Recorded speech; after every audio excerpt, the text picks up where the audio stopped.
Okay, so hi everyone. Who here has played a street game? Anyone played a street game? Yeah? A street game. Hockey. Yeah, that'll do. Okay, so we're running a few experiments at the moment using a technology that enables you to geolocate story. So it's a very simple, easy to use platform. But one of the things is I'm very big on is how you make experiences, felt experiences, even with learning or with change or behavioural change. You know, it's all about that experience, getting people to understand or getting people to feel why they want to change or do something new. So 2 weekends ago, I had a group of people. We met at a cafe and spent about 4 or 5 hours designing an experience. We were hoping to actually design it, finish scripting it, video it and audio it. We didn't quite get there, but we did get the game designed. And that was an interesting process in itself. So this is the game that we designed, to give you a bit of an idea of what we did. I keep doing that. Yeah. It's not good practice for a futurist to look backwards. Okay, so who will you be, the police or the push? So if anybody knows what the Rock's push was, gangsters, and around, so we set it in 1890. And there was the Rocks push, there was a Glee push, there was a Paddo push, there was a Green push, which were Irish.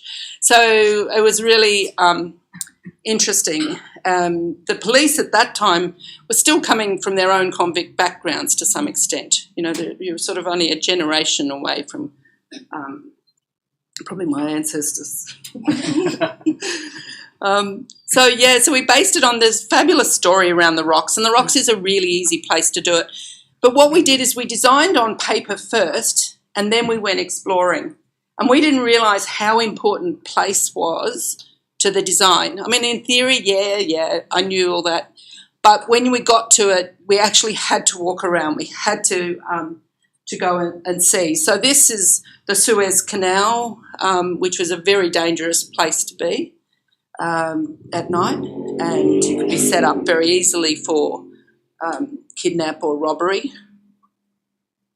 Rival gangs. So the idea is to make it as dramatic as possible so people will remember and get some experience of, we live in a very homogenised, sterile environment really now compared to what it was in the past. So it's important to kind of get that, overindulge that experience to make it a little bit more interesting.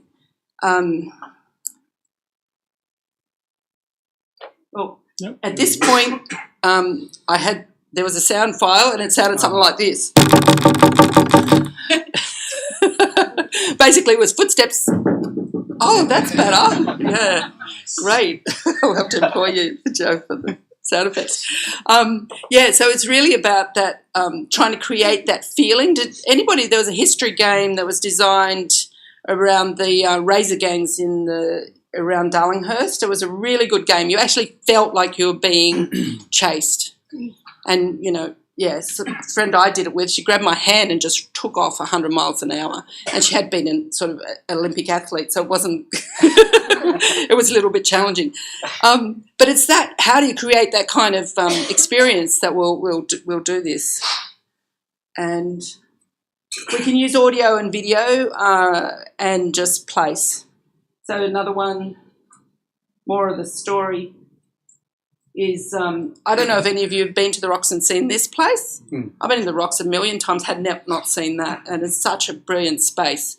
So, taking it a step further, I, of course, don't want to just have pretend hidden evidence there, but I'd love to do something with Arduinos and really make something interesting. So, which brings us to where to. One is we want to run more experiments and get your input as experienced designers. This is really important. We need to make deeper, better stories. Brand stories. It's big overseas. It's not so big in Australia. We're quite conservative about some of the things we do here. So, you know, there are opportunities for making brand stories around experiences. And really it is a new world of experience design where it goes a lot deeper than possibly than you think of in general around experience.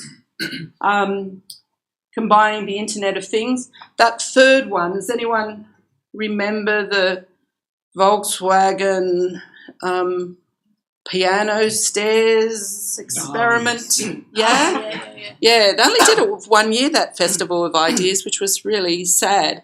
But now a 6-year-old can make that using 6-year-old toys, and that's my next step, is to buy some toys for my 6-year-old granddaughter and try to stay ahead of her for at least a week or two. But it's really about a really incredibly interactive environment, and that's what the Internet of Things could be about. So that's what we're experimenting with. And if anybody's interested in experimenting with us and having a go, and we're running, at the moment we're running free workshops to try to create some interesting stuff, just contact me, Janine@teasel.com would be great.